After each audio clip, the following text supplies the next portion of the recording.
fans here, Brett, and a solid second place finish. Yeah, I got to shout out the Turn 2 Terribles over there. They're all a bunch of good guys to hang out with, talk to. I really like them.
What's going on? Turn Two Terribles here. What's going on? I'm Jimmy.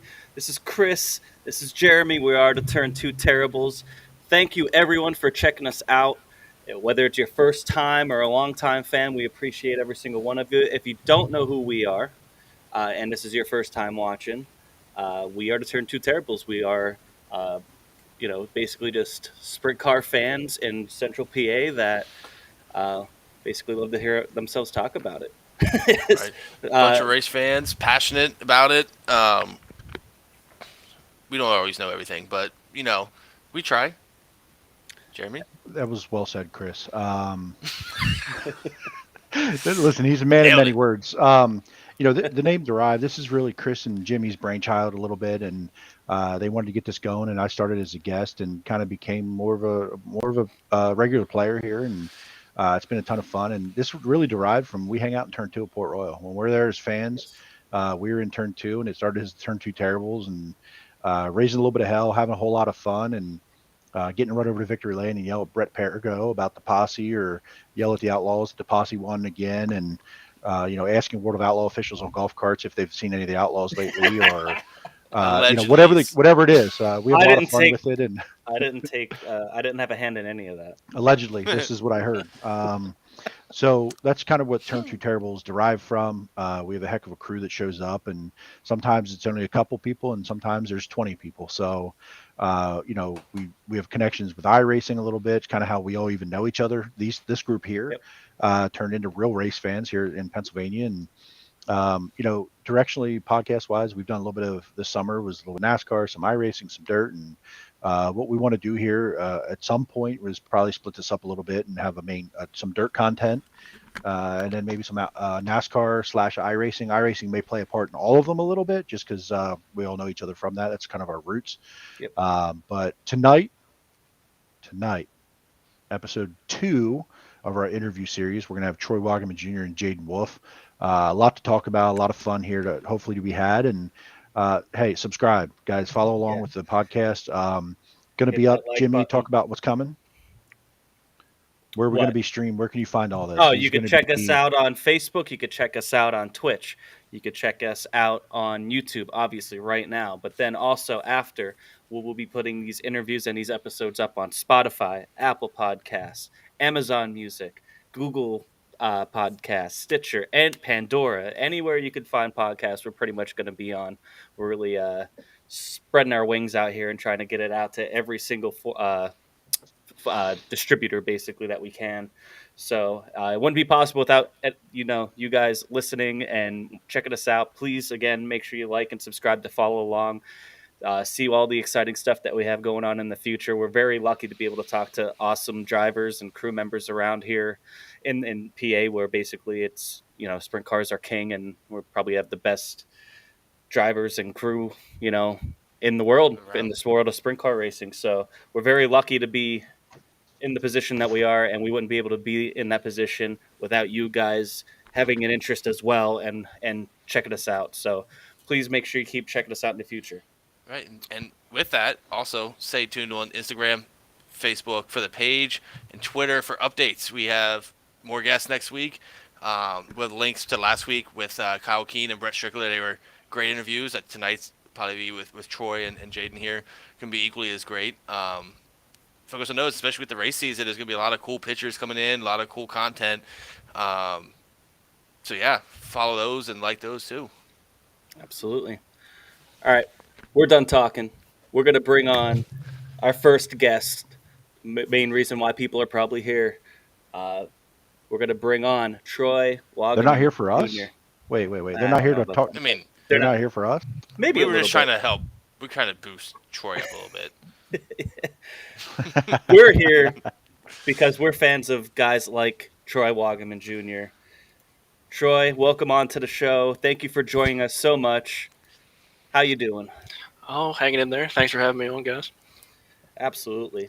What's up, buddy? How are you this evening? I'm pretty good. Changed a lot in the last hour since I've seen you. I know, right? I feel like we've never left. I know you had that beautiful brand new truck. Didn't even have the tag off the side yet. Oh. No, you can't take. It's always advertising when you're driving. Yeah, that's your type of field. Yes, sir. So, Troy, thanks again for joining us. We're just going to talk a little bit about your racing career up to now, your season this past year, and what's going on in the future. So, tell us. Go ahead. Yeah, man. So, give us a little bit of background on you. So, fans that are tuning in, that they're probably all here to see Jayden later, not you, but Of course. I'm just a tell us a washed-up little bit about your driver. background. Yeah, exactly. Washed up for sure. Never quite. It didn't hit his peak yet, or did hit his peak already, right? So, Yeah. a little bit about your background, man. Where'd you get started? How I think fans know your name. I think we talked about this a little bit earlier, actually, when I saw you. That I think people know, but they may not know the whole story if they just started watching 410 racing recently, or like, hey, this white 19? There's no number. There's no sponsors on this thing. Why this guy's running up front? Like, who? So, give us a little bit about your background, man. What got you here? Yeah, you can call me Wagaman. I usually get both across the board on that. But started go-karts when I was like 4 or 5 and did that for 4 or 5 years and won a WK championship in that. A couple of them, a lot of divisional titles. Traveled to like Indiana, Florida, North Carolina, and then did a year of micros. And when I was 11, I think, won 11 out of 22 races in that. And then I didn't race anything again until I was 17. So then we got into the 358s from there and did a couple years of that. Had a good struggled a little bit at first, and then I got with my uncle Wilbur Bechtel, and we got rolling there. We got 7 wins in 3 years, 1 at the Grove, 6 in Lincoln, and a lot of seconds at BAPS. Just can't quite win at that place. And then we moved up and moved to the 410s a couple years ago, right before COVID. And then we ran 2 races, bought a motor, blew it up 2 races in, and then missed a lot of racing, especially with COVID then. Kind of got delayed, and then really didn't get a full season until 2021, and it was still only 25 races. So really, we only have like 410 races altogether. And then moving on to this year, I gotta thank John Trone for giving me an opportunity to go run for 60 to 80 races and learn and see where we can go. We're gonna get into that here in a minute. I'm sure that might be a hot topic of the week here. But so I want to go back a little bit here. Like watching you, I knew you even I think before you raced your first 358 race. Speedway 94 is where I met Troy. This young punk kid. That's today. You should have seen him back then. Terrible. Just trophy from that place, buddy. JZ, you got one of those? I know. Look at me. Do I look like I could drive a go-kart fast? I mean, I could drive. I won that one time. I have one somewhere around there, but carry on. So Finally had a reason to I've known have you for a long time, and definitely, not that Speedway 94 is like an indication of anything, but you could tell you were different, and then the rest of us just bums out there driving around, and you were a guy that like, well, Troy's here, like, okay, who's going to run second, a lot of nights, and you had it figured out. So when I first watched you in the 358 and got going, and you kind of would go out there, and whether you start in the back of the race, and you kind of just rode around there, got laps, and it seemed like a progression of both your confidence and your program. I look back, and you've never had tons of equipment extras laying around to just go and junk a bunch of cars and come back the next week. So at the beginning of that, was it a combination of all of this of like, hey, I got to save my stuff and I got to learn, but how can you do both where you got to learn how to pass cars and save your equipment? So what was that process like? It's just choose the right battles. When you're back there, you got to learn to pass, so you got to go for it. But if it's something stupid, it's not worth it. If it's 5 laps to go and you're running 17th, it ain't really worth it. But if you can get going early, just go for it. And it is what it is. My uncle's always told me we'll figure a way to put it back together. So, but we did only have enough and then a spares to get it on the trailer. Actually, our first night out, funny story is we went there, we had no spares. It was a race car, and that was it. If we junked it, it was just getting sat on the trailer. Good thing about an open trailer, you can just sit it on there.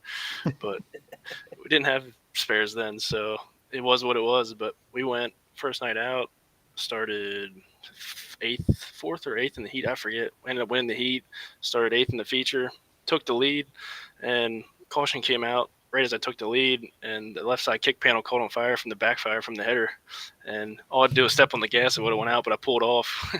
So first night out, we probably could have won, but a lot of little things like that. But yeah, you just choose the right battles when you have what you have, but when it comes down to it, you just got to go for it. It is what it is. But it was just a lot of learning. It's just so much that goes into it when you're out there. It all happens so fast. So when you're that early in your career, how did you even know? Like how did you have the maturity and the knowledge to say when that battle is? Like where did that just always come easy to you, or is that something you learned with the go-karting like early in days, or just from watching? Like some guys I think learn over time by making mistakes of like, okay, and you're gonna do that. I get that, but like, how did you know in your first 358 season where that battle is the right battle? I don't think it did. It was just like it just happened naturally, I guess. Just be like, all right, well, I'm running 13th. There's 2 to go. There's no reason to shove my nose in for 12th. I'm not running for points. I got to run next week. So just kind of what went through my head when I was out there. Maybe it was not the smartest thing. Maybe it was, but it all worked out, I guess. I mean, I think it helped definitely save equipment. You know, you got to show up the next week. Their guys can take a lot of knowledge from that it's okay to not drive at 125% every single lap, because you got to come back the next week if you don't have a lot of equipment. So I feel like your 410 kind of path went the same way. Would you call that accurate? Like, hey, learn to fight the right battles and save my equipment?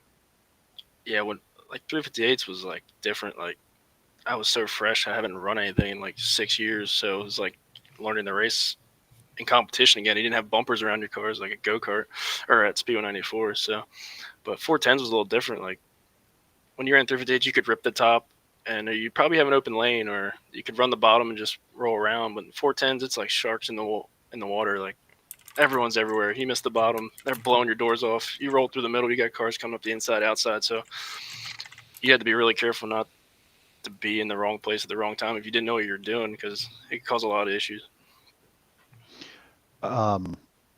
So as your career, both in the 358s and the 410s, it's kind of funny watching it, like your confidence. It almost like I could see your confidence grow year to year to year, even if, you know, in the background, you might've been improving your equipment and that helped you make you faster. But I feel like, you know, that last year in the 358s, it was kind of like, okay, from the green flag to the checkered flag, you were on kill almost every night, going to pass cars, and you knew you could do it.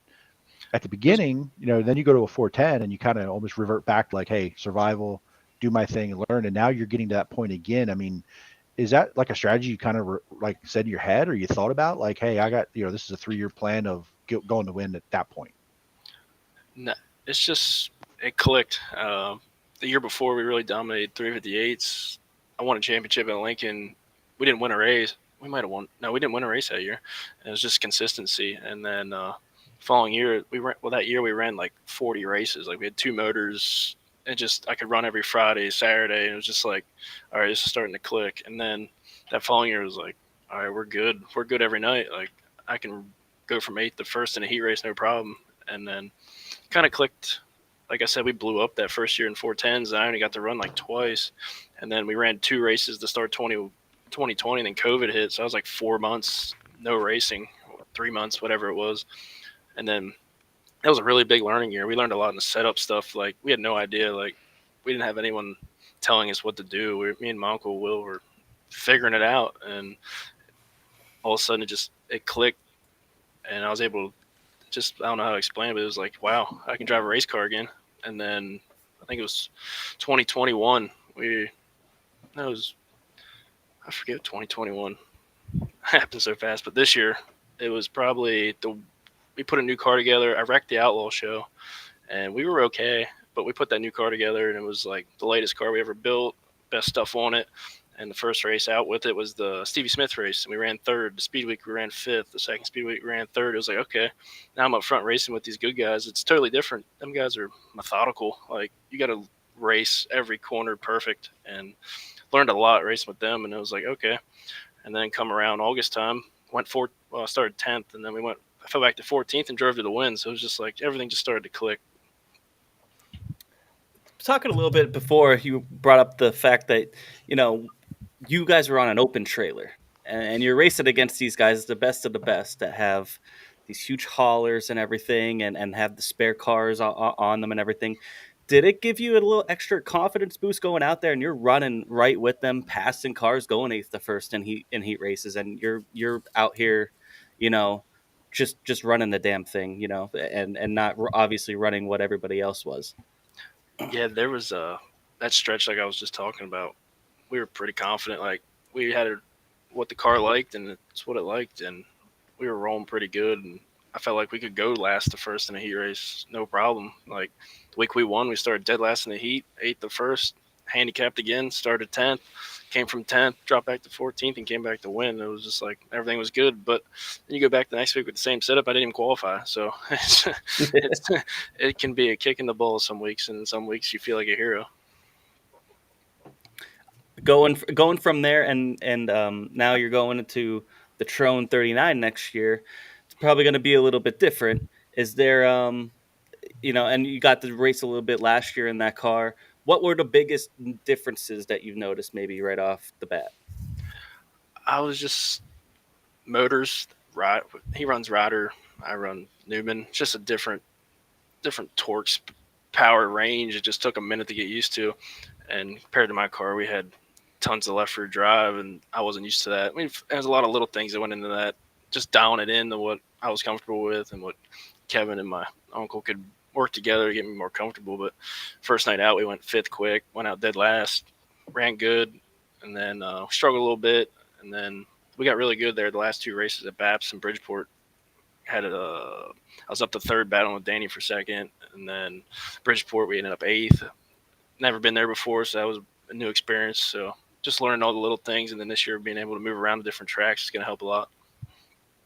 I noticed that you talked about the left rear drive a little bit, and I got some photos of, of some of that left rear picture. drive.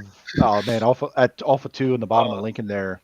Awesome And picture. I never saw your other car do that, right? So it is amazing perfect that right you can have. There it is. That night was incredible. It was just lap after lap of like in that heat. Like, it was fast. Don't get me wrong. The car was it was a beast, but like I don't remember seeing the 19 do that top, bottom, middle, anywhere before. So is that a challenge to drive, or is that just something you felt, again, you could just kind of just feel and adapt to quickly? Yeah, I just had to adapt because like I ran hot laps and we were good. Time trials good, and then that was just a totally different feel. I just had to figure it out because when you start up front like that, you got to win the heat in that format, or you're starting 12th instead of top 5. So you got to just figure it out and go, because you got guys coming from behind you because they all time. Like the 4th place guy, you don't want him to beat you because he's quick time, so he's just going to knock you out. So just something to adapt with and figure out the throttle and everything else, but it comes. So tell me about, give me a race this past season that stands out in your memory about, like, I think you have enough confidence to know you can do this, but was there a race this season where you're like, oh, yeah, this is happening. I can do this. I can run with the best there is. Was there a moment that kind of like stood out to you that was like, oh, here, I think I'm here a little bit? 2. One was the Tuesday speed week, Monday speed week at Lincoln when Larson was there. Started on the pole of the heat race, and he's starting right behind, and we were able to win that heat with him in that heat and pulled off. And they were like, yeah, you pulled away by a straightaway. So I was like, okay. And then you redraw the front row with him, so we're side by side, and he got started on me, and we were just rolling. And I was actually reeling him in coming to lap traffic. I was like, all right, this is gonna get good. And then Brent drove by me like I was sitting still, but up until that point, I was like, oh, we'll be all right. But we still ended up running like third or fourth that night, and everyone's there for Speed Week, so it was like okay. And even the Speed Week show before that, Saturday we ran fifth, and then the week before was the Smith race. We ran third, and I think I led 4 or 5 laps of that thing. So that was also that whole week was really big. So during that time frame, I think you made a change. I could be completely off on this. Did you make a change mid-season with your shock package? Yeah, actually, we wrecked at Lincoln with the Outlaw show. We weren't bad. We timed like 12, but then I wrecked in the heat. Didn't see the caution. It was on me. We're like, well, time to bring out the new car. And that time we had already ordered new True Bible shocks for FKs, and it seemed like the whole combination just came together and made a huge difference in stability, and it just everything was good from there on out. I mean, I think we had 2 or 3 seconds, a win, 3 thirds, 3 fourths, 3 fifths, 2 sixths, a seventh, an eighth. So it was like in a span of 10 races, I don't think we finished outside the top 10 until the Outlaws came in. We struggled a little bit, but then we got going again and got the win. But yeah, and I thought that was the case. And I talk to you a lot, and I get to a little, I say a lot, but like little snippets here and there throughout the week and, or, throughout the course of the season. And it seemed like the timing was about right that, you made that change, and then all of a sudden the results just started being consistent, and you were like there every week, whether it was time trial show, draw show, you could pass cars, you move up into features. So, and you could run, I knew you like to run the top, but it looked like you could move the car anywhere you wanted most nights when you needed to and pass cars. And, I looked at the way you drive a race car. It always looks like it's under control. You got those guys who it hangs out and they're fast, but it's like they're on the edge of wrecking that thing. It seems like, at least as a spectator, every time. You're kind of like that quiet assassin a little bit, where like you're passing cars, but it doesn't look like you're in a hurry. I think that, especially at Lincoln, that I feel like that would be hard to do at Lincoln. Things happen really fast. So, like, what do you consider your driving style to be? Do you feel like you have one? I guess the closest. I mean, I'm nowhere near what Donnie Schatz is, but something similar to that. Like I prefer to roll the bottom in the middle, but you got to rip the top, especially the way the cars are nowadays. Like if you're not committed and you're not running the top wide open, I think that was the biggest thing that changed. Was you just got to go, and if you're not entering on the curb and you're not running 100%, you're just going to get tight. You're going to go over it. The right rear ain't going to stick. If you're just pussyfooting it around, I mean, it is what it is. You just got to go. Look at Macri and them guys. They're just ripping it. So you just got to – I had to find that balance of ripping it and being under control at the same time, because them guys are winning races. So you just got to get up on the wheel and do it. So with your program, did you set goals for yourself this past season? No, really, we struggled the year before, and like it was just like, all right, let's get a top 10, and then we got a couple of them. But as soon as we switched shocks and cars, it was like, wow, all right, that made a huge difference. And I was like, all right, now we can win races. And like when you start up front with them guys, I wasn't like down on myself, but you run third, even though you start on the pole, it's like, when are we gonna get this chance again? Like you don't want to give up front rows, like, and finish third, but it all comes, and it's all learning experiences is what you got to get out of it. And learned a lot running them couple races. And even when you just take something out of everything, even if you suck, you learn something. Most of the time when you suck, you try something and it makes it even worse. It compounds the problem where you can figure out what it was. Like, oh, gotcha. That's what it was. We went to the All-Star race at the Grove this year at the beginning of April. We sucked. Terrible. I was like the last quick. So I was like, man, I got no stick. So we tightened the car up, and it made it even worse. I was actually too tight. I was throwing the car and unhooking the car.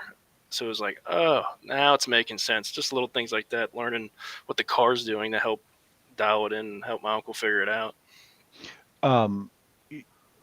Something that jumped out to me there. So I think you hear this as like cliche, like, oh, you don't learn much running around the back, and you learn a lot more when you run up front. Did you have to change the way you drive and or learn differently when you started running up front with guys that are fast and experienced? Did you? I'm sure you learned something, but was it a big difference in how you raced and the speed of things, really? Yeah, I would say it's like 3 different stages. Like you run in the back, you learn to run with the weapons, and it's like dodge the darts with no feathers. And then you get to the middle, and it's a hornet's nest. Like you got to be like, you're going every which way every 2 seconds, and which is good. It's very it helps a ton when you get the lap traffic and stuff like that. Then when you get up front, it's like, all right, where is he going? Is he going the bottom? I got to go to the top. Or is he rolling the bottom 1 and 2? Maybe I can roll the middle and slide to the curb, or I can run the curb and get a run on him because he's going to go back to the top in 3 and 4, and I can slide him. It's a lot more methodical when you get up front compared to back there. Back there, you're just going wherever they're not. And I assume if your car isn't right, that's hard to do. it's A little bit. prime example. Dirt Classic, Macri took my front end out, went in, fixed the car, came out, had a flat left rear, no front wing. Front axle was bent about 5 inches back. Still passed 2 cars, but that thing's going in. I'm like, here's a wheel. I'm like this, and it's coming off like this, and it's a disaster. And then you got cars going every which way. It's like a Dakota Coon setup. Dakota Coon setups. God, when the track's heavy, they are terrible. But man, when it slicks off, they're pretty good. Chris, Jimmy, what do you got for Troy? No, Jimmy took my question. I guess the only one I would have, Troy, what are your goals next year? Obviously, big season, new team, schedule wise, and what are your goals with that? Our goals are we're talking just consistency, figure out that balance, and run top 10s, top 5s, and see where it goes. Hopefully get more wins as it comes. It's going to be new and something we're both going to have to learn and see where it goes. But all I know is we'll be racing every Friday and Saturday, and then mixture of Lincoln and Port, and then Baps and maybe Lernerville and New York and some other oddball stuff. Right. So are you racing points championship at the Grove, or just kind of seeing with the season how it kind of goes? I haven't got told that. I just know it's every Friday and Saturday for now until something happens. And then in the chat, go ahead, Jeremy. No, go ahead. I was saying in the chat, the one question was, are high limit races, are they something that you're trying to run? You said Lernerville, obviously Grandview. Yeah, I know probably Bridgeport, Grandview, and Lernerville, them 3 for sure, that I know of for now. Obviously, things can change if you're wrecking or something stupid happens, but that's the plan for now. And so with the 2 cars, the end of the season, we saw one had a black body, one had the white body. Is that kind of the plan for next year as well, to kind of keep that to separate the cars? I don't know the paint scheme right now. I know they're both going to be white. I don't know what the color scheme is going to look like. I'll know that more soon once Creasy gets some stuff done for John. I don't know 100%. Okay. And early, when you guys first jumped in this, both you and Cam, it was easy to tell you apart from the inside of the track because you had the light blue suit. Yeah. And he had the other color. So I knew which one was you at the beginning. Couldn't quite figure it out there for a minute. And then it got harder because you changed your suit to something else other than light blue at the end there, I think. Or you wore a different suit. Yeah, I went back to white there. Yeah, that didn't help. That didn't help But at all. Jeremy's saying just don't do that. I got yelled at. Dakota was yelling at me. He's like, "You're wearing a blue suit in a black or in a white and maroon car." So I went back to the white suit. That's just Dakota's fault. I get that. I get it. Right. But I think people would have given you a pass for the season, the rest of the year. Everyone except for Dakota. Except, that guy. Are you guys planning to run the icebreaker, the 2-day icebreaker deal? Yeah, that's the plan. Okay. Start unless the weather looks something stupid, and it's just like, why are we even racing? But yeah, that's the plan of now. I think we always ask that every year. There's a 95% chance the weather's going to look something stupid. Dude, it's going to be like 65 and sunny. They're going to get lucky like that. I hope so. That'd be great. I think everyone would love that. And then it'll be snowing the next week. Right. Brett Allen chiming in here in the chat a little bit. Brett Strickler had as a guest last week. Guy's mediocre, won a race and then didn't qualify the next week washed up. Wait, is he talking about himself? Because he didn't win though. He made his first feature 410 and then didn't make it the next week. I don't even think that guy won a 358 race, did he? 2. Not last year. He's won 2 in his career. Mediocre. 2. Yeah, couldn't even finish a whole season with 358. Right. This guy. He blows it up. Troy, another question. So you ended the season working with Cam a little bit on a new 2-car team. How much different was a 2-car operation with a teammate versus what you were used to rolling an open trailer-wise? It was actually, it didn't really change much. I bounced everything off Kevin, obviously, but I kind of worked with Kevin and my uncle. So, like, me and my uncle and a couple of my crew guys kind of handled the one, and then the other guys handled the other, and then we all kind of worked together. So it was kind of nice. We all had enough going on, but it was a little different. We bounced ideas off each other. Like early on, I had a ton of left rear drive, and so did he. Well, then I couldn't get off the right rear, and he still had tons of left rear drive. So we were like on opposite ends of feeling, and I was on twin tube shocks. He was on gas shocks, so it was everything was a little different. So, but we both got dialed in there. Both ran good at Bridgeport, I thought, and both ran good at BAPS the last race. So it was good to take that in this year. And just so y'all know, me and Brett are friends. I'm not dissing him at all. So last week we talked a little bit with both Brett and Kyle, and it's something that I've not gotten into, but I've noticed and I've watched over the years, and you hear stories and teams and things going well, things not going well, teams split, teams move, things change.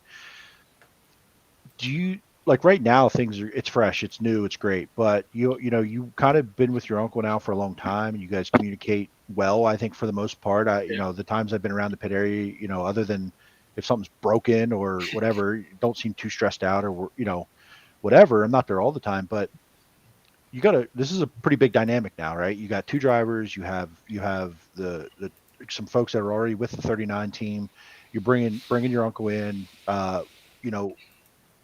You're a pretty level-headed guy, pretty quiet for the most part at the racetrack.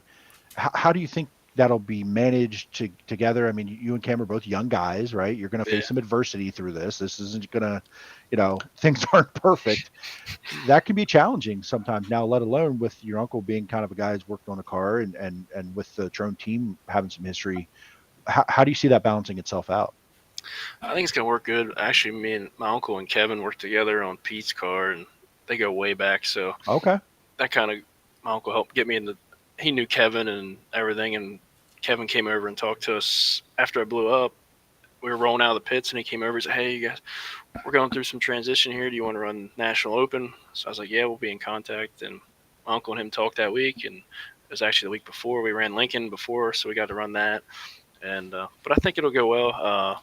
Obviously, it's going to be midsummer. You're running 2 nights a week. Someone's going to get mad. It's just sure. It's just how it rolls. It's a lot of racing and a lot of laps and a lot of things that can happen. Is your worst fear now wrecking with Cam? I think that'd be pretty fun. We were talking about that the other night. The opposite of what I thought the response was going to be. Not what we thought at all. No, that's going to be kind of fun. I can't wait for it. Okay. Obviously, I never want to wreck John's stuff. I respect the equipment, but it was like we should just wreck and have like a fake argument and get the fans all riled up. Like, oh man, they hate each other. So you might sell enough to build a car and T-shirts. And you might never thought be able of that. to sell it to John enough to not get in too much trouble. Just knock a front end out of it; it'll be fine. Speaking of T-shirts, will there be plans for merchandise next year? We talked about it when we were at the shop Saturday, but we got some other stuff we have to get done first before we work on any of that. Just trying to figure out trailer situations and getting cars back. 2 new cars coming, building another one. So there's a lot going on before we get into that, but there was talk of it, yeah. Are you sure merch isn't more important? I'd rather go in circles. You can sell the merchandise without a trailer. I'm just saying. Right. I'm just saying. I would need we have shirts that we could wear. We can wear some Wagaman apparel and get a merch fan. Got to have one of the merch fans. Definitely a merch fan. I'm just saying, as a fan, as a little bit, involved a little bit. I think that you guys both are young, upcoming drivers. Cam won a lot of races in 358. The Trone team's been around. They have a pretty decent following. That car is, like, in my opinion, iconic in Central PA. And you have a hell of a following. I think that you're one of the more popular guys out there right now, as far as you got a lot going good for you. And I think merchandise for a team, if y'all can figure out how to get all of the logistics done with it and get it going, I think you have a big opportunity there, in my opinion. Not to go backwards, but Chase had a good following, and it really worked well in that car, and I think he did pretty well in merch. That I think, but I think that you guys, as a group and as a team, have a lot of opportunity and some creative, cool things you could do. So hopefully you get that done, because I'm sure these guys, I'm in the middle of my screen, but these guys will buy some shirts. So all those guys. Everyone but Dakota can have one. That's so don't have the schedule completely worked out yet, right? But you kind of have an idea. Have you thought about any goals for yourself for the year yet? Won last year. I want more than that. So I'm just going to go out and win as many races as possible and see where it lands. I mean, obviously it's going to be tough. I mean, every week's tough. I mean, the Grove's tough, Lincoln's tough, Port's really tough. I've only run there a couple of times and kicked my balls in, so it's a lot easier on iRacing. But It's a different beast, isn't it? And by the way, Cam winning 6 races in 1 year. It took me 3 years, so that's bullcrap. And but yeah, I think it'll go good, and hopefully get some merch for you guys. Your time trial has really improved this year. So we talked about the shocks a little bit. You talked about your program a little bit. What did you learn since you started in a 410 to this year that's made you such a good time trialer all of a sudden? What has helped you? Did you really change anything, or did the car just react better? He gave me a really good car, obviously, but there's a lot of little things, like first lap at Lincoln. When was it? Dirt Classic, maybe. No, it was the week before that. We timed really good. And the first lap I ran like a 5, and I was balls to the wall, wide open, just ripping the top. The second lap I moved down a half groove and just rolled out a little bit on entry and then back in, and I picked up 2.5 tenths. Even though the track's wide open, sometimes you don't need to be, as long as you're smooth and keep the wheels and just not be out of control, throwing the front end in there, and just a lot of that little things. And then setup was huge, and that makes me look good. So that's a big part of it also. Yeah, so you go faster when you're not giving Jeremy what he needs for his pictures. Got it. Yeah. Like that picture is awesome, but I thought I was going to drive into Tim Gladfelder's left rear like 7 times.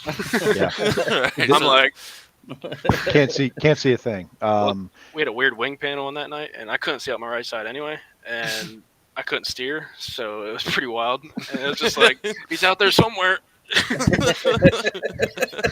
I hope he's not right there. I thought I cleared him like 16 times and just couldn't clear him, but I couldn't see it because my front end was off the ground. So, Chris, what do you got? Anything? I had just one question, something that popped in my head.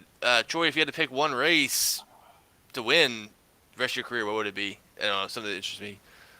Oh, that's tough. I mean, Knoxville will be tough unless I have a lot of races there, but National Open just because it's close to home. I mean, Grove's best track. Yeah, so good. Dirt Classic would be awesome too, but it's weird. I don't know the format. I don't know what it's going to be, but that race is always so tough. Wish they changed the format a little bit. Like, if you don't time good, they do like different points, but like it's impossible to gain anything if you don't time good. Like, yeah, they make it double points, but the gap's still the same. So it's like, it needs to be like passing points or something that you can earn it back if you don't time good. If you don't time in the top 25, like I timed third quick, wrecked in the heat, and I still was starting third in the B. Like I didn't even finish the second heat because we were changing front axle. So it's like, I wish they'd change that around, hopefully with the 2-day format, see what goes on. But that'd be a really cool race to win also.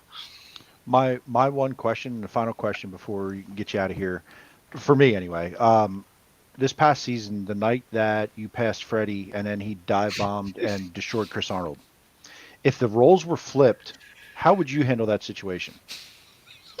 Oh, this is a plead the fifth moment. are you asking if I would destroy a guy for Would the you win? Would you have thrown that slider? How would you have handled that situation? With you were there, right? So I'm not like, hey, you were 15th and you didn't see it. You lived through a part of this. So like, in the same situation, if you had your guy Randy down, you got passed, and you have that situation in your hands, how would you handle that situation? Just clear the slider? I don't think I could. There was no way you could have cleared that slider. Like, it was That's like, right. That's the answer Jeremy wanted. like there's 0 chance that works in any stratosphere. I probably would have went to the top or tried to chop myself, Okay. which I think he went for, but I was already there. But more Right. like I couldn't wreck a guy like that. Like, I don't even know how it was even close. But either the moral of the story, that race made me sick because I was just riding around behind him. We were tight early, and I knew I was gonna be tight. So I couldn't run the bottom yet, but once my fuel load burned off, I knew I'd be good. When we got to lap traffic, I was like, all right, we're good. Got underneath Good of to them, go. came off turn 2 past 3 lap cars. I was like, well, this race is over. And then Red came out, and I'm like, what the? And then I was like, well, now I got to give that back. And then they read the restart lineup, and they didn't say his number. I was like, yeah, this is over. And then he came back out, I was in front of me, but that was a sickening night. I knew he was going to go to the bottom, and yeah. Yeah, I think we all felt the same way after that. Like, we were watching that race and like, awesome. Let's go. Ran him down, passed him. We're good to go. And then we were like, oh no. You just knew it. Clean air, fresh Yeah. track. You just kind of knew it, unfortunately. The bottom was so good. I knew it was going to be good, and I was just like, I just got to bide my time and not show my nose until I know I'm good and I can make it by him clear, because I didn't want to show him it because I knew it was going to be good.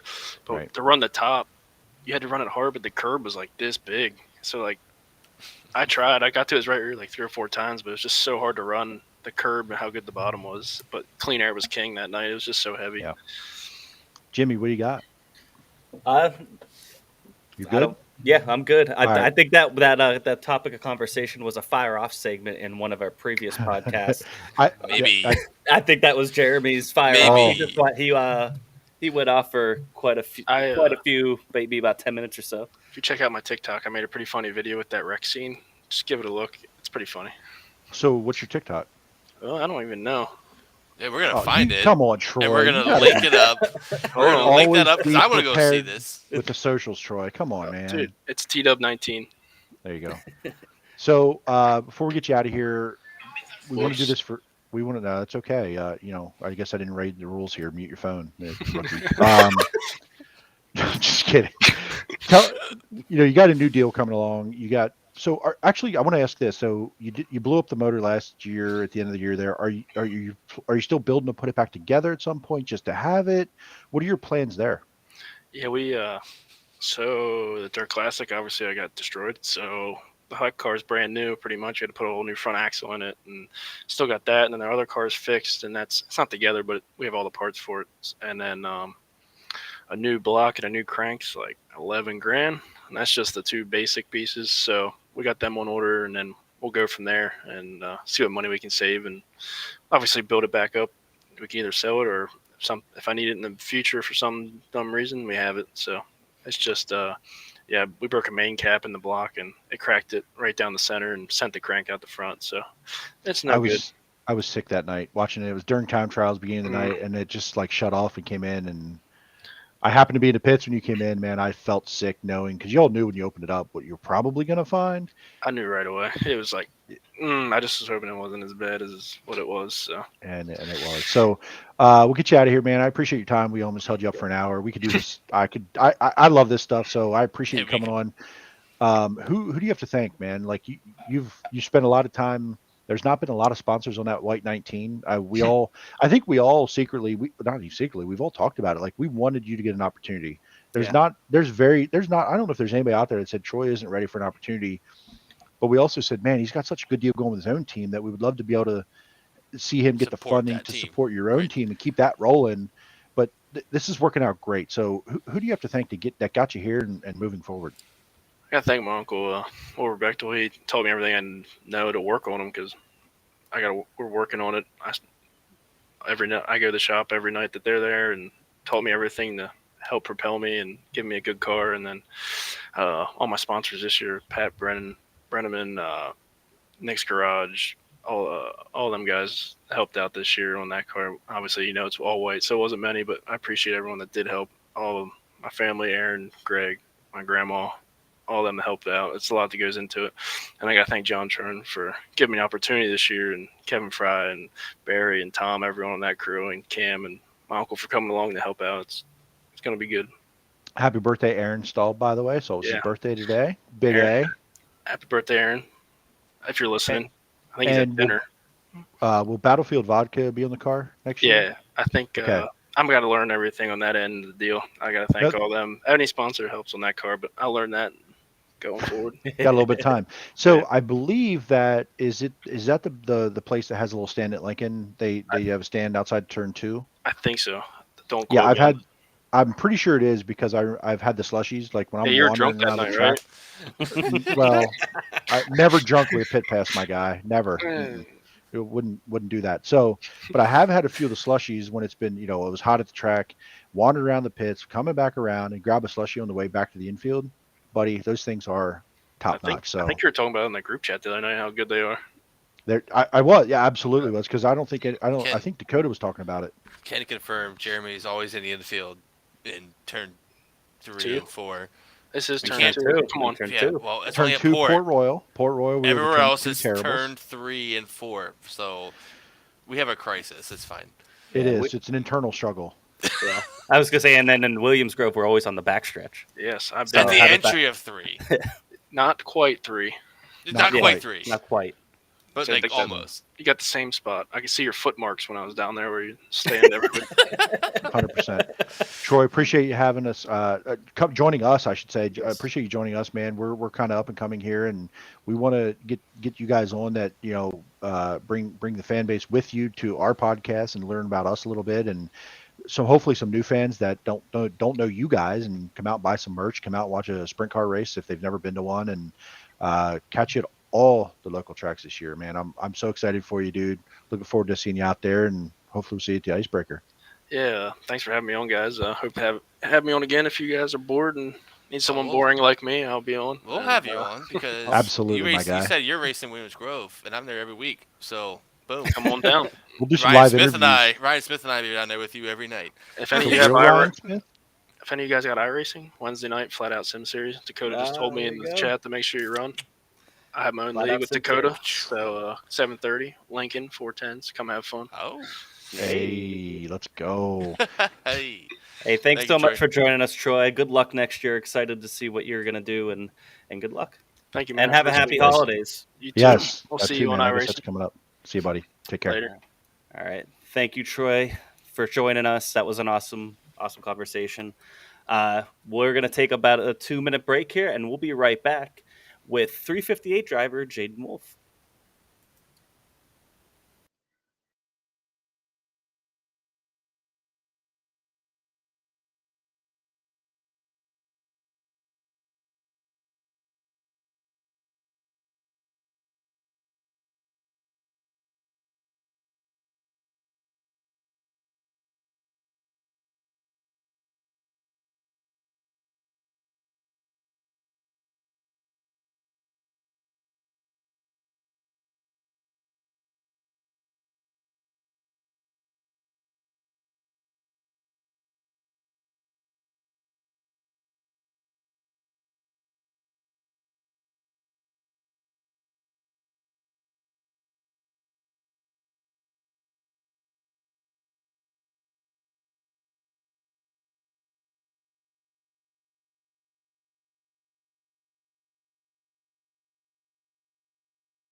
All right. Welcome back. Turn 2 Terribles here.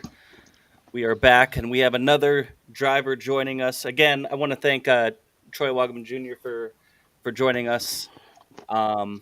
If you guys are new to the show, again, check out turn2terribles.com. We are everywhere you could find podcasts. We are on YouTube right now. We are on Twitch. We are on Facebook, all live. So please make sure, it really helps us out a lot if you guys can like and subscribe, pass it on, share these the stream to all your friends. We will have these in on Spotify, Amazon Music, Apple Music, all that. As you can find anywhere we're at on turn2terribles.com. Make sure you check out the website. All right, so we're going to bring on our next guest. 358 driver, runs mostly Lincoln Speedway, Mr. Jayden Wolf. Jayden, welcome to the show. Thank you so much for joining us. How are you doing today? Hey guys, how you guys doing? Not too bad, not too bad. So 358 driver, run mostly Lincoln. Tell us how your season went. I mean, yeah, this season was definitely a rough one, you'll have that but yeah, it started out good. We had a lot of speed, and then halfway through the year we had a lot of motor issues and just stuff like that. It put us down and part failures and whatnot, but we definitely showed speed, but it's definitely a rough year, but we learned a lot and we had a lot of help this year. So where I got to know you a little bit, really a lot this year. Heard your name last year a little bit. Wasn't as connected to the pit area as much as I was this past season 2 years ago. But where did you get your start? First of all, how old are you, Jayden?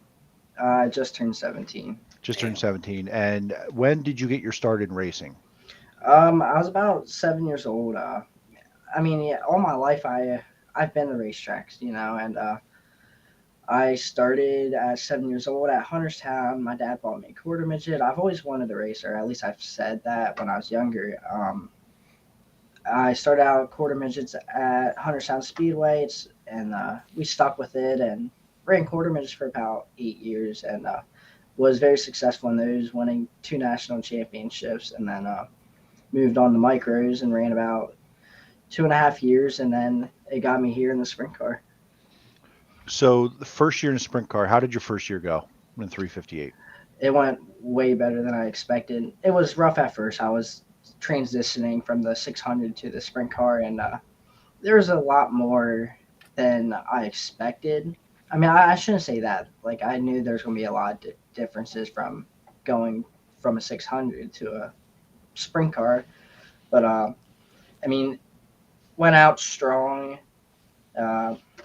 Then got my first win at my second time at Lincoln and ran pretty consistent, I'd say. Moved forward almost every race. And so hold on. Go back a second. You say you won your second race at Lincoln? Yeah. That's insane. In a full-size sprint car? Yeah. I mean... And you were what, 16? Yeah. No, I was Man. 15 at the time. 15! Man. Did you have any expectations that could have been a reality? Like, No. No. Like, No. and I'm not saying that obviously it happened, so it's real, but like, you do realize that just doesn't happen, right? Like, that's not normal. And I guess my thought would be, what do you remember about that race and like how it unfolded from like your perspective? Man, Like, I that's huge. I just remember I just got a really good start, and the night went good. I mean, I started up front in the heat race, had a good heat race, and then the feature started second. Just got the jump off the start and spent the whole race out front. But I mean, man, what I really remember was the yellow with like 3 to go, and I looked at the scoreboard and saw the 35. I'm like, man, I really got to keep it good here. So when you have a night like that, right? Second career race in a 358, and you're like, okay, yeah, I start up front all night, but you're 15 years old, right? You don't know anything yet, in a sense. Like, you've watched it, but like, you've learned a lot of lessons since then. Does that make you appreciate winning even more at that level of competition when it's hard to do? Like, you did it that night, but now you go back and go, I would do anything to start in the front row of a feature again. Man, like, it makes the appreciation on a whole nother level, because like the 358 competition is really good. Like, everybody in like the top 15, top 10, they're all really competitive. It's tight racing, and to be able to go out my second time and win, and that the appreciation is on a whole nother level. And like, I wish I could relive that again and get that night again. Yeah, I think you're going to. Yeah. I think there's better days ahead. For sure. And you talked about the competition in that division, and yeah, I agree 100%. You're living it. I talked to Kyle Keen about this a lot Right. in the off season when we talked about the division and his expectations, and we had a lot of conversations about it. I said, my guy, like, I've watched enough 358 racing, and I look at the field from the year before going into this season, and I went, there's 12 to 15 guys who could win a race, or gals that could win a race on any given night. You don't see that in a 410 division right now. Now could it happen? Sure. But the 358 division, with the cars are pretty close, and you can maybe not be the fastest car and you'll go win a race in 358 division some nights, because the surface some nights at 358 is kind of like, hey, if I just don't miss the bottom, I can go win a race from the front row here, right? We've seen it before in that division. It's extremely difficult, and one of the nights that stood out to me was the first night at Lincoln this season. I want to say, when we talked about Kyle with it last week, when he finished 7th in that night, it was his first career race in 358. But one of the things I remember is you just ripping the top. Everybody else is middle bottom for the most part, and here comes Jayden just screaming through both ends of the track on the top. And I think you got into the top 5 that night, I want to say. And I was like, oh, like, that was different. Like, you have I think, a special skill set that a lot of young guys don't acquire until they have more experience. And you can run the top really well. Where did you learn to do that? You're only the second year. How many total 358 races do you have? 20, maybe? Somewhere around there. So let's say 20 races. Did it just come natural to you? Where did you figure out, like, I can go rip the top and feel comfortable doing this at Lincoln Speedway? In all honesty, what made me really comfortable was racing Clyde Martin Memorial Speedway at Lanco. That track, you have to be up on. If you want to be in the top 10 there, you have to be up on the fence. And that's where my comfort level went extremely high. And that's, like, it's in a sense, you just can't be scared to go up there. Like, I know, talking to some drivers, they won't go up there. It's just, it is scary, because you're hauling going into the top of it. And you got to keep the left rear pin down, because if you get tight, it'll bite you. Because, like, earlier this year, I went 12th to 3rd, and I jumped the cushion, but it was no excuse. I just ran it in hard, and the car got tight on me. And you got to keep it up. You got to keep it pinned on the left rear. And it was just one mistake that cost me possibly a top 2, possibly even a win. So just running the top at Clyde at the track of the micro track, I mean, your hands and your feet, do they do similar things even though it's a micro to a full-size sprint car? Do your hands, feet, and eyes sort of do the similar things there? Did that made you comfortable pretty quickly in a 358? Oh yeah, for sure. Like, on entry, you gotta keep it almost wide open. Like, you can breathe the throttle, but you gotta keep it almost wide open to keep the car pinned down. But one thing I really learned was dragging the brake on entry, and dragging the brake will keep the car down as long as you keep the throttle good. You're really working your hands and feet, because you want to enter on the cushion. Like, if you slide up into the cushion, it's going to hurt you. But if you can figure out with your hands and feet the time the car, like, entering on the cushion instead of sliding into it, that's where that Clyde Martin Memorial really taught me. Because if you slid into that, you're sliding into a wall. There's no getting out of it. So this past season kind of got into a little bit of the struggles and, more downs than ups, right? What how did you get through the season with some of that? You're a young guy, right? I've talked to you a lot, and you seem to be pretty level-headed, pretty mature for your age, and I think that's been a common theme with the first few guys we've had on this podcast. What kept you kind of week to week going, all right, let's put it. I remember a night, I'll give you an example. A night that I don't know what happened. Maybe the week before you struggled with maybe an engine or something in the driveline. Came back the next week, rolled off the trailer, and it was still there. How do you keep your level? How do you keep your head level there? How do you keep kind of sane through some of those struggles? What's worked for you? Or don't you? Maybe, do you go crazy and we don't see it? It's really hard, and I've had my doubts with myself. Like, do I even want to go out next week? Because it like week after week of braking or something happened with a fast car. It's extremely discouraging, you know. But I know like there's people out watching me, and there's people who want to see me do good, and the fans and all the sponsors and people behind me. Like I can't like leave them sit, you know. And I know like next week's a new week. Something can happen. I can go out and win. And you're like, I never knew that. It's a new week, you know. So I knew if I just kept my head straight and kept pushing through, something's good eventually going to happen. And who helps you with some of that encouragement? Kind of pushes you to that mentality. Do you kind of come to that on your own, or who's really close with you that helps you with that? My dad, he's really good with keeping my head straight. I know there's nights I'd get out of the car extremely frustrated and really upset with myself or just how the night went, and he really he keeps me in line because like he said, people don't like seeing drivers freak out after a race. Like that's not a good look on you. And you know, I knew if I just keep my composure, like people will look at that, the maturity, and my dad really helped me. And then after a rough night, I'll have sponsors and whatnot message me saying, "Hey, bud, you're good. And just keep your head up. Just go out next week because it's a new week."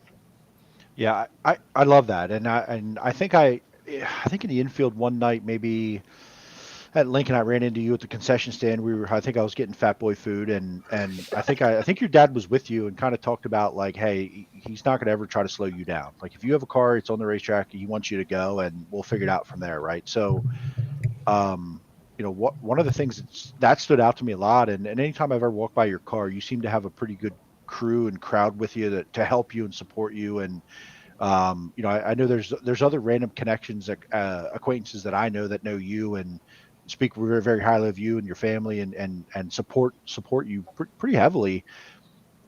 Have you had pretty consistent help week to week on your car? Just you and dad? Who helps you get the thing ready every week? For the first, pretty much the whole year, we had Steve Clayball help us a lot, and he taught us a lot, and like maintenance to setup to like just how to keep your composure. Like we had a really tough year, but like he's taught us a lot. Like I learned more this year than I probably should have. Like just with like the failures and whatnot, you know. Like I'm glad I learned it now, but he helped us a lot, and I'd like to thank him for everything he's taught us and helped us, especially with maintenance. Our maintenance program within this year went up a lot, like a tremendous amount, and especially like in a timely manner, we could get it done. Like we could unload the car, washed, and at least like nozzles done, like everything in within 2 hours. So with you said maintenance improved, the stuff that you had happen throughout the year. Do you attribute it to just, hey, you know, part broke? Do you attribute it to, hey, we could get better with our maintenance? Is it the wrong kind of parts? Well, what kind of just dumb luck? What do you kind of see as was there a trend that you found throughout the year, or was it kind of like it was just random thing every darn week, and you know we're putting it behind us and moving on? Yeah, that last thing you said for sure. Like it's just dumb luck. Like and just we got to put it behind us. And because our maintenance program, I thought we did like very well on it. Um, yeah, I think just most of ours, like things that went wrong, it was just dumb luck, and you know, it is what it is. It's gonna happen. If it's gonna happen, it's gonna happen. You gotta put it behind you. Yeah. I agree. You have a lot of racing left to do. So, like, you know, these years will happen. I mean, I think no matter you look at any race car driver who's been around for a while, I think that they've had seasons like that, and it doesn't speak to your ability, your driving ability, or your ability to go finish quality finishes. I think you know parts are part of the game. So, um, you know, Jimmy kind of when we started to talk about Lincoln, but I think you ran Williams Grove as many times as they had races for the most part, unless you couldn't get the car there. Am I correct on that? Yeah, we ran Williams Grove every race we could get. Well, we did run every Williams Grove race this year. You had some good runs, right? Did you have some good runs going at least? I mean, it's kind of like Lincoln, but well, how'd your season go up there? It went fairly well. I finished second to Derek Locke. My third time there. So that's a win. Got it. Yeah, that was a good win in my book because that No, track for is sure. because with talking to people, that track's very technical and you know you have like entry is everything at the Grove. If you don't have a good entry, you're not getting a good exit. It's just how it is. Like Lincoln, if you miss your entry just a little bit, you can pull the car to the bottom. But the Grove, that track was just so technical and um, with the entry, I felt like that track suited me very well because you could run it in deep, and if you could get on the brakes quick enough and smooth enough, it will hold the car. And I had few good runs there, but at the same time, I've had part failures there too. It's felt like the bad luck just followed me wherever I went. For sure. I don't think you could escape them this year. So you talk about Williams Grove and just being technical yet be able to drive the car hard. Where does that balance fall there for you? Like you're a guy, we just talked about ripping the top, and you're a hard charging type driver that I see you as. First, do you agree with that? And second, how do you find that line between that aggressive and also technical at the Grove? I mean, I've pushed that limit multiple times, and it's hurt me a lot. But I'm young; it's gonna happen. I'm Yeah, still that's how you figuring out. find the limit, right? Yep. Like, Yeah, yeah. I found my limit a few times, and I towards the end of the season, I didn't worry about winning or moving. I really just wanted to finish the race. That's because I haven't finished a lot of features this year, and it like I mean I've only missed probably like 2 or 3 features, but in my books, like as a racer, you want to finish every feature, like it don't like win or lose, you want to finish the race regardless. And uh, I mean it's killed me a lot, the because of pushing it hard, especially on a dry slick track. Like after the 410s, we some nights we don't get a good track, and it's really killed me because I like when the tracks has a big cushion. There's 2 lanes, but after the 410s, you just don't get that sometimes. It just gets real slim and rubbered around the bottom. And, I'm almost glad that happened because it taught me a lot of throttle control, brake control, and just car control in general. When you're going down the straightaways at Williams Grove, does it feel as fast as it looks as a spectator? No, it feels like slow motion. I Is that honestly right? feel like Get out of here. I feel like I I'm believe it. honestly I feel like I'm going faster at Lincoln than I am at the Grove. I mean, that makes some sense. Yeah. Yeah, I mean, you talk, you've heard years and years that, Bristol feels fast, right? They are going fast, but the confines kind of give you that feel, jet fighters in a gymnasium kind of thing. But like I watch even the 358s at Williams Grove, if you're standing still and, at the bridge or off at 2, watch you guys go down the backstretch, you guys are hauling ass in a 358 even in my dumb guy opinion. But I was curious about that because I think that I would imagine the loads on the car are quite a bit higher on entry to Williams Grove just because you have that wing speed and you just that overall speed. Was that a different sensation the first time you felt that in a big car?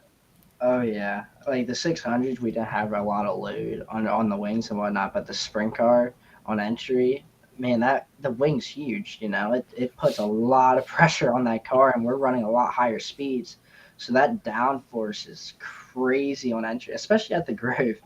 I mean, I've unloaded the car at the Grove by getting off the gas real hard. I've done that at the Grove before, and man, it kills you. It wants to get tight, it wants to push the front end, or it plants the front end and it wants to spin the car. And you just can't unload the left rear. Really anywhere. What does your 2023 look like? What do you got in front of you? Currently we're building a new car. We're gonna try some new stuff out.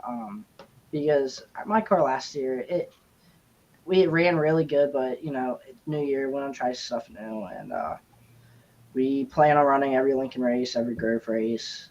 Not sure if we're gonna travel around or not, depending on the prices. Because I saw the tires went up again, and with all that stuff happening, it's getting expensive. Racing in general is expensive, but we have really good sponsors behind us, and we're gonna most likely make every Lincoln and Grove race that we can. And, I only have one request, and I'll let these guys because I talk too much. Can you keep the car white? Oh, Oh Oh, no! Man, that's Another a guy changing their spoiler. white car to something else. Like you don't have to tell me, but man, that car photos so well. Just for me personally, man. selfishly, that white just goes I bop. just want I to mean, point look, out this might be come the on. first one. This is our first Oof. guest that maybe hinted a change is coming. Oh, man. Man, you put that out. You spoiled that. I was surprised. I don't know anything. We don't know listen. nothing. I don't know anything. We don't. I honest to God don't know. But listen, But every if you guest we want us have to help on, you promote it when it comes out, you let us know. yes, But any guest that comes on here before they have a reveal of their 2023 car, we're gonna ask this question. I don't Yes. want to don't spoil anything, we but just know it's not there you white go. anymore. Keep There it you go. white. Keep it white. Come on, she I gets it. don't know. She gets it. All right, so 2023, you're gonna be back at it here, Lincoln Williams Grove. Um, did you set goals for 2022? And obviously, probably didn't accomplish a lot of them with the season it went. And are you going to set goals for 2023? Definitely. I always set goals for myself every year. It's a good thing for a driver to do. I think everybody should do that, regardless whether you're racing or just in life. Um, last year my goals were I wanted one win, but possibly more. Well, obviously every driver wants more, but one win's a good start. It's my first full season in a sprint car. I wanted one win. I wanted multiple top tens, top fives. I just wanted to be up front. I wanted a good year. I didn't want to junk a car, which I did. I did succeed that goal. I didn't junk a car, That's good. but knock on wood, it can happen to anybody. It happens. It's racing. It's gonna happen eventually. But my goals for 2023 is almost the same as last year because last year it just wasn't a good year. So this year I'm probably just gonna keep the same goals. At least get a win or two. I want to finish races. That's the huge goal. I just want to finish a race this year. At least most races. Chris, Jimmy, what do you got? Beyond 2023, are 410 something that you maybe, or is that something like a goal way down the line that you want to get into? Oh yeah, for sure. That's every sprint car driver's dream. They want to get a 410. That's where people really see you. Like Cam, he had an extremely successful year, and it landed him in the Trone car. Like that's huge for PA. The Trone car is one of the best known names in PA racing, and that's definitely the goal. Me and my dad have talked about it. Just see where we got to see where this year gets us, and definitely gonna hopefully try and get a 410 eventually, but it's just where the cost is for a 410 right now, a competitive one. It's crazy. It's like it's so crazy with the prices. So yeah, 410 in the future for sure. I want to travel. I definitely want to venture out a little bit. Like if you talk to any driver, like their goal is they want to travel and race. They want to make racing their living. That's what I want to do. Is there like a bucket list race that you definitely like, one that you want to definitely check off? Man, probably the National Open, Yeah. the Dirt Classic. But 3 man, votes. I just saw this Eldora Million. If that stays on every year, man, that would be a good race to win. Hell, That's drop true. drop a 410 in there and just go rip it next July. What do you have to lose, Oh, right? yeah. Like, the only question Jimmy took one of them. The other one would be, outside of racing, what do you like to do? Like, what are some of your fun activities to kind of break away from the high tension of a season? Well, if racing don't work out for me how I wanted to, definitely welding. I take a lot of welding classes in school and whatnot. I love welding. And I'm always out hunting, fishing. I enjoy my time, and then friends and family. I enjoy keeping myself with them, But definitely, I enjoy welding a lot. Welding can get you in good places. Yeah. Even if race doesn't work out, that's going to keep you probably in the industry. So No, yeah, for sure. that's just pretty awesome. I mean, the hunting, fishing stuff has my attention, so I'm all about all that. You were talking about getting frustrated earlier before, and do you find that you have to try to find some balance to kind of get away from that so you're not getting yourself overly frustrated? I mean, yeah, I know there's a few times this year I really lost my cool. I didn't really want to talk to anybody. I needed to I needed to just stay with myself because I mean, like racing is an extremely frustrating sport. Um, and I mean, there's times I've been so mad, but I've never got asked that question before, so that's a new one. But I mean, I don't even know how to answer that, to be quite honest with you. But yeah, I don't know. So I'm going to play dad for a second. How are the grades? They're probably the best year I've had. I've really focused academically this year. Like, I mean, I'm not a straight A student by all means. I'm, but B's and C's, they're not good. B's and C's are my average right now. And listen, and the reason I ask that question is because we're here, we have a good time with it. The guys we've talked to so far have careers and families, or getting started in some of those things, and yours priorities. We're here talking about racing, but your priorities lie in Right. making yourself a good adult, discipline, get your education, do what you got to do, and racing will happen. And we look forward to seeing you at the racetrack, and that's how we know you. But ultimately, that's a second fiddle to real life for a lot of people. Very few people that we were going to probably interview in the short term are going to do this as a career. So ultimately, what happens outside of racing is more important than racing. So I'll play dad, and I don't want to see you at the racetrack if the grades aren't good, my guy. So make sure you keep that under Jay-Z, control. resident no Yeah. fun guy. Yeah, he has a limit for me. I can't have grades under 75, which that's fair. That's fair. 75. 100%. I'm able to keep it above it. I mean, some grades have came close, but that's on me just missing work, And I've got it in. He's really on me about homework, and I mean, at times we butt heads about it because, like, I want to hang out with my friends. I want to go out. I want to go. Sure. I'd go work on the car and rather than do missing work. But he really keeps me straight with homework, and my grades have really improved this year, I think. And full disclosure, Jayden, I dropped off a webcam earlier at his job. Okay, so Jayden's working, and I walk in, they're talking racing. He probably eats, sleeps, breathes racing.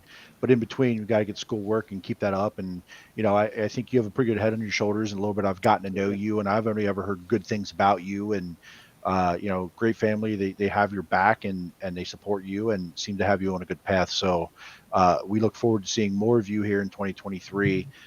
Jimmy, Chris, anything else before we let him get out of here and get to bed? I do. Because I'm ready to go to bed. You have to be. So you do a little bit of iRacing. We've raced with you a little bit, and also Troy. And you guys both said something tonight about staying committed and keeping it on the left rear. Me as an aspiring cartoon racer, is that something that could help me out on iRacing? Oh yeah, I mean, I make a lot of my setups on iRacing, and honestly, it helped me a lot in real life because the changes are very accurate. But from going to real racing to the sim, it's helped me a lot with just even driving style, But yeah, you want to keep the car pinned on the left rear, especially even on the Taking simulator. notes. Like I know many of the league races we ran together at the Grove. When it gets really slick and there's times I find myself on the bottom, but if I can keep it on the top and keep the car down on the left rear, and I try so hard to just get up front, and iRacing frustrates me sometimes because I seems like I have dumb luck on there too. Well, actually, I was going to ask you that. Did you wreck more cars in iRacing or real life this last year? Oh yeah, The iRacing. top rope. On iRacing, there's no limit. You can respawn that car brand new as many times as you want. And I saw you one night wreck in time trials twice in the same time trial session, Jayden. I was watching you. You wrecked on the first lap. You reset. You came back down and wrecked on the next one. Yeah, I was at the And Grove. you promptly exited and did something else. I want to No. point out, Jade made a really brilliant point that my cartoon owner Dakota makes. You can wreck all you want. You can just get a new car and go do it again. which is why I do that instead of getting in a real car. Chris is wrecked enough that he's lost a ride. Yeah, it's And In got a new iRacing. ride. I got fired from my own ride, and then D-Tune hired me for his ride. that should tell you a little bit about him. Is Yeah. you're getting fired from a cartoon ride. In my own cartoon car. Figure that The one bar out. is not set very high for Chris over there. Yeah. Real low. Jayden, who's some people that support you? Shout out some of your sponsors. Even if they're not coming back in 23, you haven't figured all that out. Who helped you in 2022 even get to the racetrack? Yeah, I'd like to thank H&H General Excavating. They've helped me a tremendous amount this year, and he's really helped me keep my head on my shoulders. Karma Industrial Services, he's came to the track multiple times, and he's supported me. He's on a few other cars like Tyler Ross, and he's a really good guy, and he's helped us a lot with our motor issues this year. L&M Tire and Wheel, like that one race, he's helped me. He bought me my suit, and the safety, and this year, that one race this year, I was leading. It's the one Rumsey won. I lost brakes with like 10 to go. My whole caliber and rotor fell off, and he bought me a brand new brake system, and he got me. Jake, he's really helped me. He's extremely motivating. You'll see him at Lincoln here and there with his events and whatnot, and he's a great guy. Advert, he's helped us like all my racing career, and I'd like to thank him. Gene Lotta Ford, with Sean Groff, he's huge. He's messaging me, like updating me and whatnot of what he's doing and how I'm doing. Lacrosse Plus, he's been with us the past few years. I really appreciate everything he's done for me with the 600 and whatnot, because that's how we met in quarter midgets and 600s. The nail shop, my mom's business, for constant support and always helping me keep my head straight, and then Sheer Balance, they've been with us forever. Clunks HVAC Services, I'd really appreciate them. Sipes Lawn Care, Groundworks and Land Management, Works Performance, that's a newer sponsor this year. He's actually my neighbor. That's how we met. Nice. And he saw the issues we're having, and he's a drag racer, and he knows how it feels to have issues. So he jumped on board and helped us a lot, and really appreciate him. Heather's Nails and Tanning, which is my aunt. She's helped me all my life. And Triple R Roofing, which is new too. It's my uncle. He works there and got me good sponsorship there too. And I really appreciate everything those guys have done for me. And I'd like to thank all my friends and family. My families and friends are extremely supportive, and they know how to keep me in line. Well, I'll say this, and I'll be done talking. I appreciate you guys and your family too. With me getting into the photography this year, and it's a hobby for sure, and I love taking photos of race cars. It's a hell of a good time for me. It's a great release from real life, and I get to not only enjoy and watch a great race, but then get to learn how to take photos of these badass cars. So yourself and your family's been super supportive of the stuff that I do post, and you guys love it. And as long as all of you guys love it, I'll keep doing it, man. And seeing you guys at the racetrack, and wish you guys the best of success. I want to see the car upright in Victory Lane, because I want to get a Victory Lane photo of you in Victory Lane and see what kind of wing dance you're going to do. Like, I'm hyped for that. I want to see how creative you can be.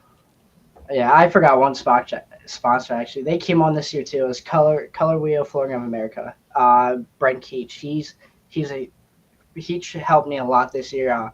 It actually sponsorship started on the Easter night. I went up to his booth, gave him candy, and he handed me $300 goodbye to tire in it. That family is extremely great, and I appreciate everything they've done for me. And I just wanted to add that I forgot I was reading through the list and I missed it by accident. But the wing dance, man, I'll never forget the one last year. I hit my wing so hard, I dented it. Like, I was so excited. I smashed my wing in, and there's a huge dent. I still have that wing. It's a big dent right in the middle. Save it. It'll be something you'll remember for a long time.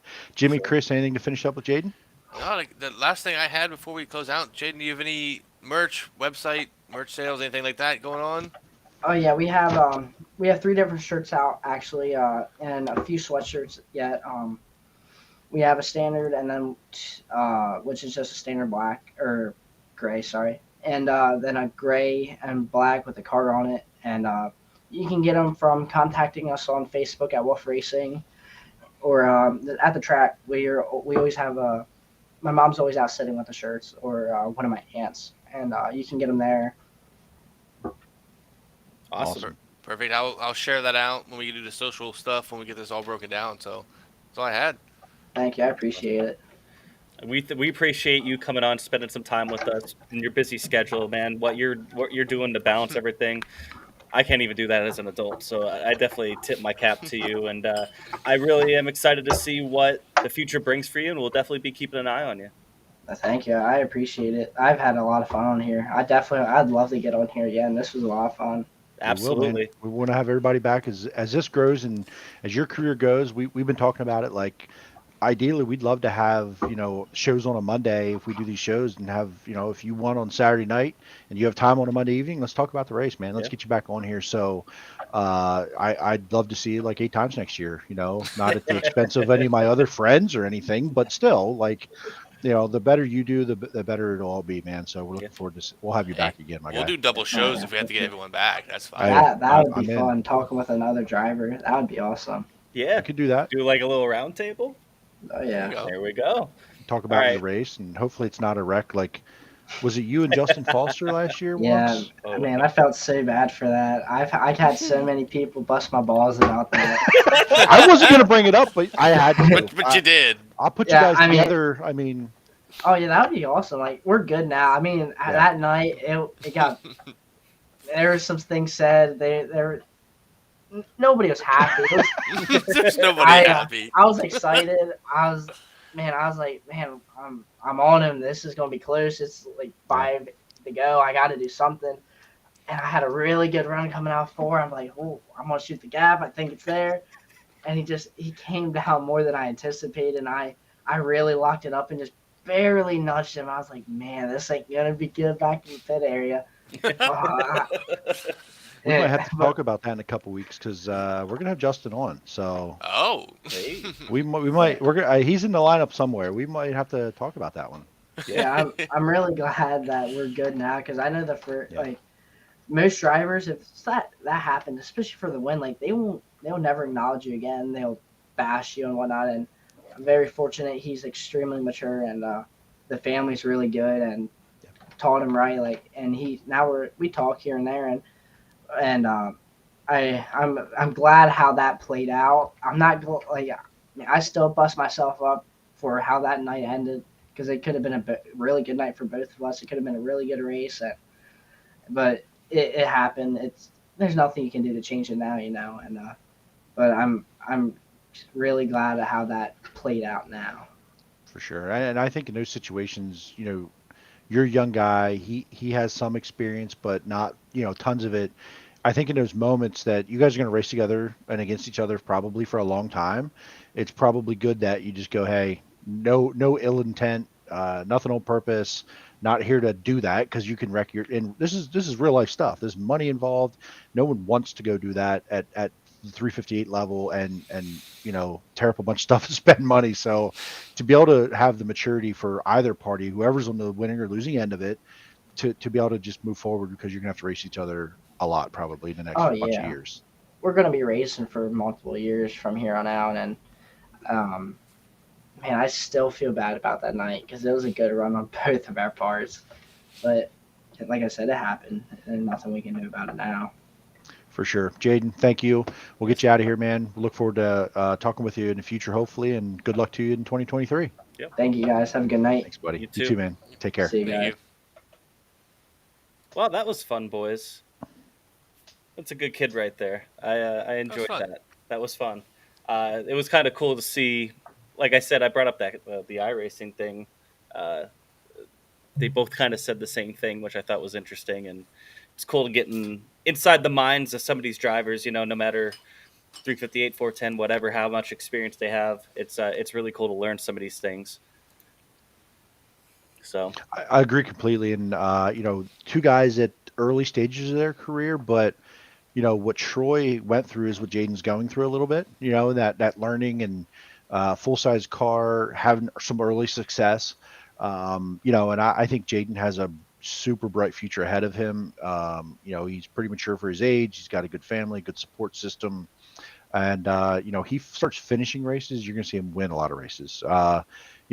Finishing races, some of it was obviously, he just talked about some of his own mistakes, some of his own learning and growing. And he's aggressive, like where we talked about Troy earlier, kind of picking his spots and being took a little bit longer, maybe that not a learning curve per se, but a little more thoughtful in his actions at times on the track, where I think Jayden is like, go, go, go. And I think sometimes that might hurt him a little bit. I think, but there's also, he might have shortened the learning curve a little bit of going, okay, I know where the line is.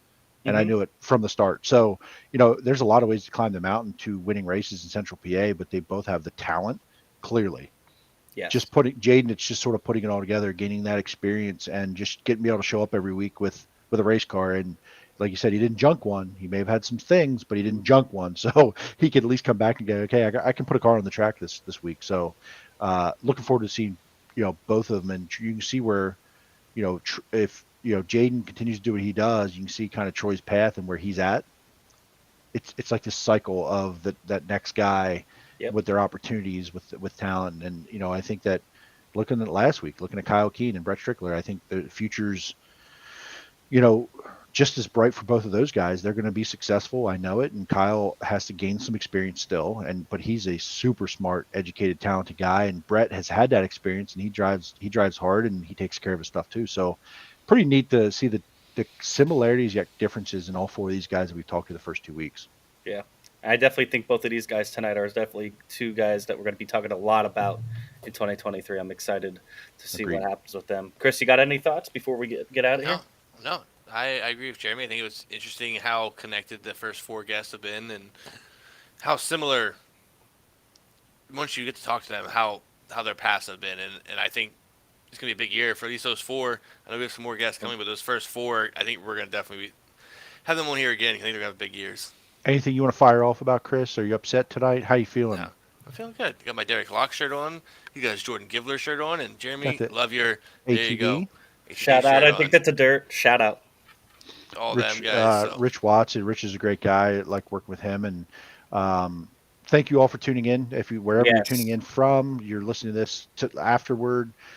We appreciate you so much. And, subscribe, follow along. We're going to continue to do more of these weekly, hopefully live, when there may be some recorded. We're figuring all that out as we go, as we're rookies to this, but hopefully y'all are enjoying it, and throw feedback our way. Good, bad, or indifferent. We're learning. We want to hear from all of you and how we're doing. Feedback and anyone that you think we should reach out to about getting on here. Let us know that too. Yes. This is good.